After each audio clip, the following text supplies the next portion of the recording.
तो हेलो दोस्तों, स्वागत है आप सभी का हमारे YouTube चैनल एडुलिश में। तो कैसे हैं आप सब लोग? उम्मीद है कि सब बढ़िया ही होंगे। तो दोस्तों, आज हम पढ़ने जा रहे हैं क्लास 12 का चैप्टर 2 द टाइगर किंग, जो कि आने जा रहा है विस्तार से। वीडियो को शुरू करने से पहले अगर आप लोगों ने चैनल को अभी तक सब्सक्राइब नहीं किया है तो सब्सक्राइब कर दीजिए और साथ ही बेल आइकन को दबाना ना भूलें। तो चलिए शुरू करते हैं। इस स्टोरी के जो मेन हीरो हैं वो महाराजा है। कहाँ के? प्रतिबंधापुरम के। तो वो प्रतिबंधापुरम के महाराजा है। उनकी पहचान महान जमींदार जनरल, खिलेदार मेजर, सतव्यग्र समहारी, महाराजा धीराज, विश्व भुवन सम्राट, सर जिलानी जंग बहादुर, MAD ACTC या CRCK के रूप में भी की जा सकती है, पर इस नाम को छोटा करके उन्हें टाइगर किंग से सम्मानित किया जाता है। तो इस पूरी स्टोरी में जो राइटर है वो हमें ये बताएंगे कि राजे को टाइगर किंग ये नाम क्यों दिया गया। तो लेट्स बिगिन। इस स्टोरी में सबसे इंटरेस्टिंग पार्ट ये है कि उनकी डेथ कैसे हुई, टाइगर किंग की डेथ कैसे हुई, और ये बिल्कुल स्टोरी के एंड में ही रिवील होगा।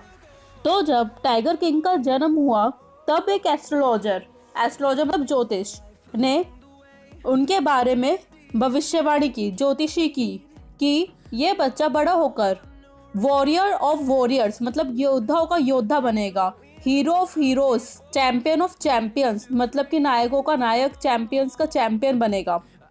लेकिन इतना कहने के बाद ही उन्होंने एकदम से अपने होठों को चबाया और थूक निकला, मतलब कि वो बहुत ज़्यादा हैरान हो गए। फिर जब उन्हें बहुत ज़्यादा मजबूर किया गया एस्ट्रोलॉजर को बताने के लिए कि क्या हुआ, तब उन्होंने बताया यह एक राज है जिसे बिल्कुल भी मैं बता नहीं सकता, ये एक सीक्रेट है, और फिर भी हमें बोलने के लिए मजबूर किया जा रहा है। तो मैं बता देता हूँ, जो बच्चे इस स्टार में मतलब कि इस नक्षत्र में पैदा होंगे वो एक दिन अपनी मृत्यु से जरूर मिलेंगे। एंड सडनली वहाँ पे एक मिरेकल हुआ, मतलब कि एक चमत्कार हुआ, एक बिल्कुल ही शॉकिंग सेंटेंस 10 दिन के जिलानी जंग बहादुर के होठों से निकला, सिर्फ 10 दिन के।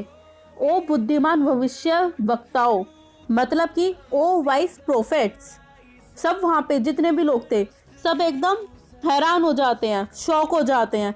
वो एक दूसरे की तरफ देखते हैं और ब्लिंक करते हैं अपनी आइज को कि ये कौन बोला, वो ऐसे सोचते हैं। फिर दोबारा आवाज आती है, ओ वाइस प्रोफेट्स, ये मैं था जो बोला। फिर अब कोई भी डाउट नहीं बचता है, सबको पता चल जाता है कि ये जो 10 दिन के टाइगर किंग है इन्होंने ही इतने क्लियरली वर्ड्स बोले हैं। वो सभी जो पैदा होते हैं वो एक ना एक दिन मरते ही हैं।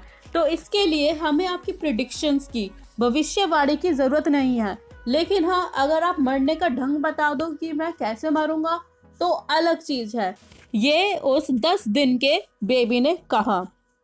ये सुनते ही जो एस्ट्रोलॉजर था वो बहुत ही ज़्यादा हैरान हो गया, शॉक हो गया कि एक 10 दिन का बच्चा अपना होठ भी बड़ी मुश्किल से खोलता है बोलने के लिए, और ये इतनी क्लियरली अपने वर्ड्स बोल रहे हैं। सही में ये चीज़ इनक्रेडिबल है, अतुल्य है। फिर उन्होंने अपनी आंखें उस बेबी की तरफ की और बोले कि ये जो प्रिंस है ये बुल आर में पैदा हुए हैं, मतलब कि बैल नक्षत्र में पैदा हुए हैं, और बुल और टाइगर एनिमीज हैं, तो इनकी डेथ का कारण टाइगर होगा। उन्होंने ये समझाया। आप लोग ये सोच सकते हो कि टाइगर वर्ड सुनते ही वो बहुत ज़्यादा डर गए होंगे, पर ऐसा कुछ भी नहीं हुआ। जैसे उन्होंने ये सब सुना उन्होंने तुरंत जवाब दिया, टाइगर्स अवेयर हो जाओ। क्राउन प्रिंस धीरे धीरे बड़े होने लगे। वो बड़े होने के साथ साथ और ज़्यादा स्ट्रॉन्ग भी होने लगे। और हाँ, उनके चाइल्डहुड डेज में और कोई मिरेकल नहीं हुआ इसके अलावा जो अभी आपको बताया गया है। उन्होंने इंग्लिश काऊ का मिल्क पीना शुरू किया। उनका देख रेख इंग्लिश नैनी कर रही थी, उन्हें इंग्लिश पढ़ाई गई, और साथ साथ वो बस इंग्लिश ही मूवीज़ देखते थे। अब धीरे धीरे वो जो पूरा राज्य था वो उनके हाथ में आ गया। अब वो 20 साल के हो गए थे। लेकिन किंगडम में जितने भी लोग थे वो सब उस एस्ट्रोलॉजर के प्रिडिक्शन को जानते थे और उसके बारे में बात करते रहते थे। तो धीरे धीरे वो सब बात महाराजा के कान में भी पहुंच गई। तो महाराजा पुरानी कहावत को भी जानते थे, जो ये थी कि आप खुद की रक्षा के लिए एक गाय को भी मार सकते हो। इसलिए टाइगर्स को मारने में उन्हें लग रहा था कि कोई भी आपत्ति नहीं है। महाराजा शेर का शिकार करने के लिए निकल गए, मतलब कि टाइगर का शिकार करने के लिए निकल गए। और जब उन्होंने पहला टाइगर मार दिया तो वो बहुत ही ज़्यादा खुश हुए। उनकी खुशी का ठिकाना ही नहीं था और उन्होंने तुरंत ही एस्ट्रोलॉजर को बुलाया। एस्ट्रोलॉजर को बुलाने के बाद उन्होंने कहा एस्ट्रोलॉजर से, अब आप क्या कहते हैं। फिर एस्ट्रोलॉजर ने कहा, महोदय आप 99 टाइगर आराम से मार सकते हैं, लेकिन क्या, बिना डर के बोलो। राजा ने कहा, लेकिन 100 टाइगर में आपको सावधान रहना होगा।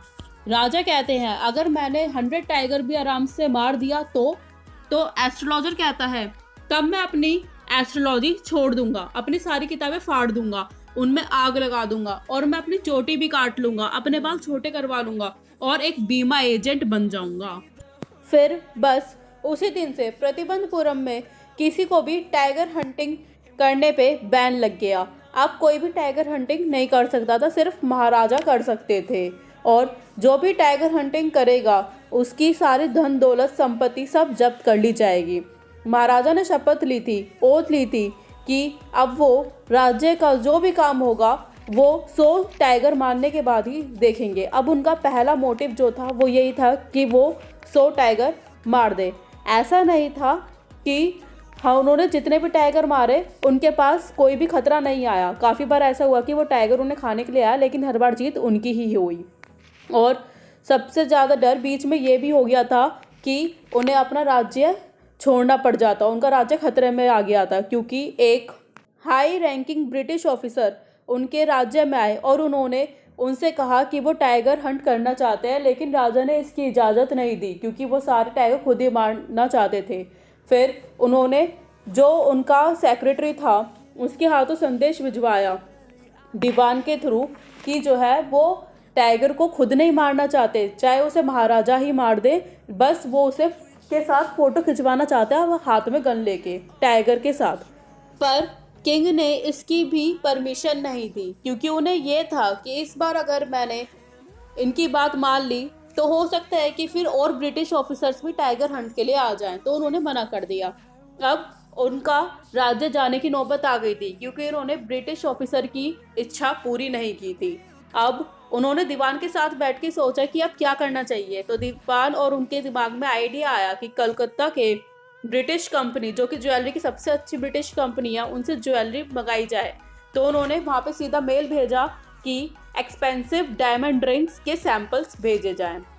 वहाँ से तकरीबन 50 सैंपल्स आए। तो महाराजा ने वो सारे सैंपल्स ब्रिटिश ऑफिसर की वाइफ को सेंड कर दिए और उन्होंने ये सोचा, किंग ने और दीवान ने ये सोचा था कि वो 1 या 2 रिंग अपने पास रख के बाकी वापस कर देंगी, लेकिन वहाँ से सिर्फ रिप्लाई आया, thank you very much for your gifts.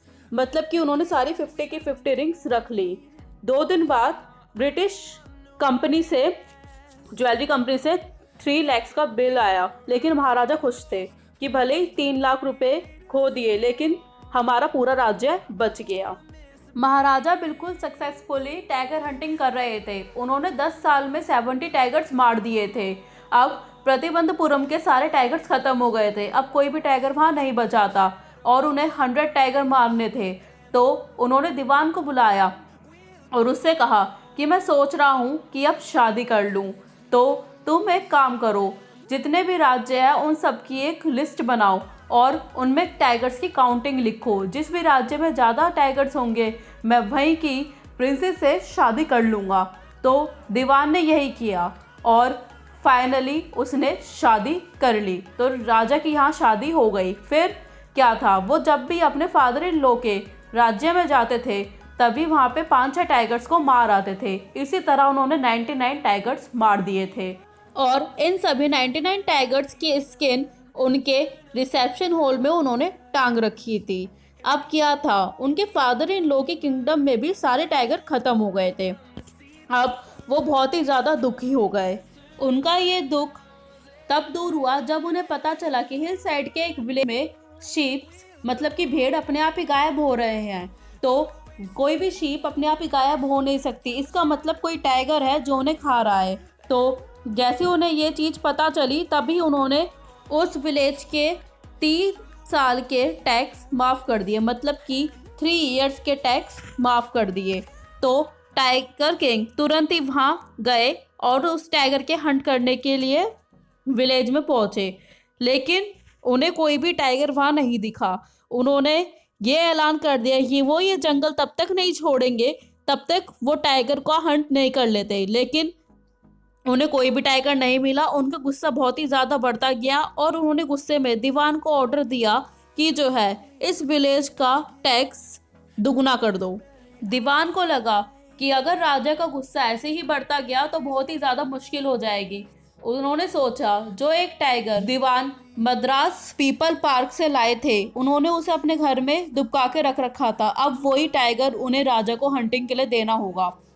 फिर क्या था, आधी रात को जब पूरे शहर में शांति थी, सब सो गए थे, तो दीवान अपनी पत्नी के साथ उस शेर को, उस टाइगर को अपनी कार में बिठाकर उससे लेके गया उस विलेज में, मतलब कि उस जंगल में, और वहाँ पे उसे छोड़ दिया।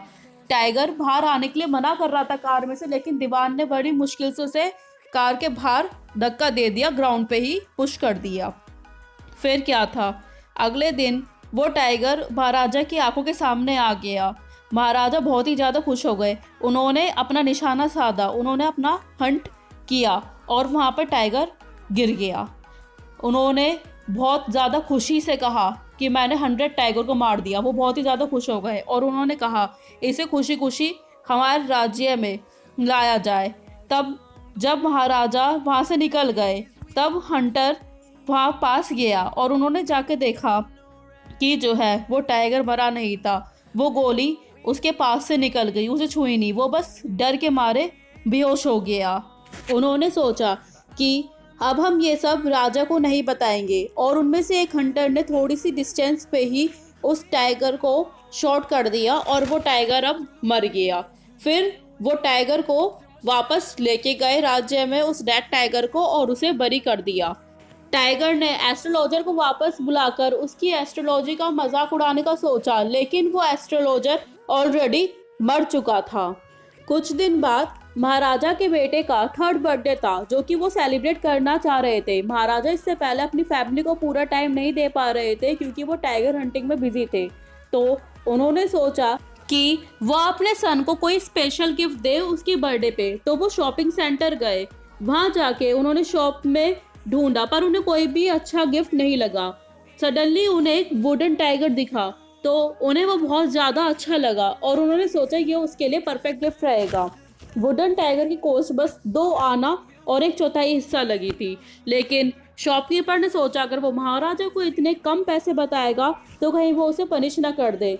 तो उसने कहा योर मैजेस्टी, ये बहुत ही ज़्यादा अच्छा क्राफ्ट है और ये बहुत ही ज़्यादा रेयर है और इसकी कॉस्ट 300 रुपीज़ है। महाराजा उसे खरीद लेते हैं। उस दिन जब महाराजा अपने बेटे के साथ उस वुडन टाइगर से खेल रहे होते हैं, अब वुडन टाइगर तो एक अनस्किल्ड कारपेंटर ने बनाया होता है, तो वो बहुत ही ज़्यादा रफ होता है और उसमें से छोटे छोटे वुडन स्लीवर्स भी निकल रहे होते हैं, मतलब कि फास्ट निकल रही होती है।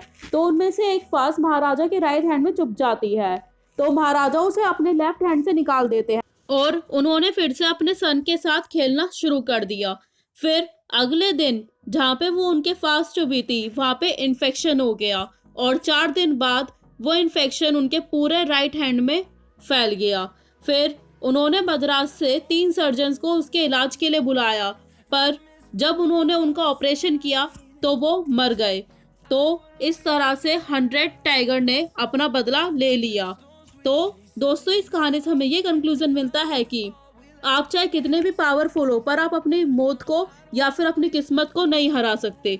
दोस्तों, अगर आपको वीडियो समझ में आई हो और अच्छी लगी हो तो इस वीडियो को लाइक करना ना भूलें और साथ साथ चैनल को सब्सक्राइब करें और इस वीडियो को ज़्यादा से ज़्यादा अपने दोस्तों से शेयर करें। और हाँ, for more updates follow me on Telegram and Instagram, link description में है। तो फिर मुलाकात होगी आप लोगों से अगली वीडियो में, तब तक के लिए ta-ta, goodbye, take care.